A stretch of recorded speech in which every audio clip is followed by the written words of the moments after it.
گفتوگۆکانی ڤیەنا تایبەت بە زیندووکردنەوەی ڕێکەوتنامەی ئەتۆمیێران و وڵاتانی پێنج کۆیەک بەردەوامن. هەرچەندە ئێران دەڵێت گەیشتوونەتە ڕێکەوتن بۆ هەڵگرتنی بەشێکی زۆر لە سزاکانی سەروڵاتەکەی، بەڵام ئەمریکا ڕەتی دەکاتەوە. ڕۆیتەرز لە زاری وتەبێژێکی وەزارەتی دەرەوەی ئەمریکاوە کە نەیویستوە ناوی ئاشکرا بکرێت پشتڕاستی کردووەتەوە کە لە چوارچێوەی گفتوگۆ ناڕاستەوخۆکان لەگەڵ ئێران گەیشتوونەتە ڕژنووسێک بۆ ڕێکەوتن، بەڵام ڕەتی کردووەتەوە هێشتا هیچ بڕیارێک بۆ هەڵگرتنی سزا درابێت. ئەو وتەبێژەی وەزارەتی دەرەوەی ئەمریکا ئاماژەی بەوە کردووە کە لە گفتوگۆیەکی ورد و ئاڵۆزی بەو شێوەیەدا لایەنە دانووسانکارەکان هەوڵ دەدەن ڕژنووسێک بۆ گەیشتن بە بابەتی سەرەکی ئامادە بکەن، بەڵام تا لەسەر هەموو بابەتەکان ڕێک نەکەون، واتە لەسەر هیچ بابەتێک ڕێک نەکەوتون. مذاکرات خب خیلی پیشرفت کرده. قسەکانی وتەبێژی وەزارەتی دەرەوەی ئەمریکا پاژەوە دێت کە مەحموود واعیزی بەڕێوەبەری نووسینگەی سەرۆکۆماری ئێران ڕایگەیاندبوو ئەمریکا بڕیاری داوە بەلابردنی بەشێک لە سزا سەپێنراوەکانی سەر ئێران.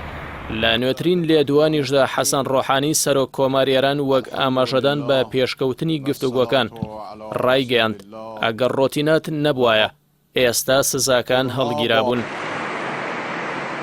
حکوومەتی ئێران بە کارهێنانی وزەی ئەتۆم بە مەبەستی مەدەنی و ئاشتیانە بە مافیڕەوای خۆی دەزانێت و لە زاری عەلی خامنەئی ڕێبەری باڵای کۆماری ئیسلامی ئێرانەوە بە کارهێنانی بۆچەکی ئەتۆمی قەدەغە کردووە. لە بەرامبەریشدا ئەمریکا و ئیسرائیل پێیان وایە بەرنامەی ئەتۆمی ئێران بە مەبەستی سەربازی و دروستکردنی چەکی ئەتۆمیە و پێویستە کۆمەڵگەی جیهانی ڕای بگرێت. قەواری ئیسرائیل هەڵوێستێکی تۆنتری لەبارەی دۆسەی ئەتۆمی ئێرانەوە هەیە. هەمیشە ویستوێتی ئەو بەرنامەیە ڕابگرێت و بۆ ئەو مەبەستەش هاکردن و هێرش و کوشتنی زانە ئەتۆمیەکانی بۆ ڕاوەستاندنی بەکارهێناوە. لەلایەکی دیکەوە ئاژانسی وزەی ئەتۆم و ئەوروپا و ئەمریکا بە دوای چارەسەرێکی مامنەوەندا گەڕاون کە ناوچەکە و جیهان لە جەنگ دوور بخەنەوە و ئێرانیش بۆ دروستکردنی چەکی ئەتۆمی هان نەدرێت.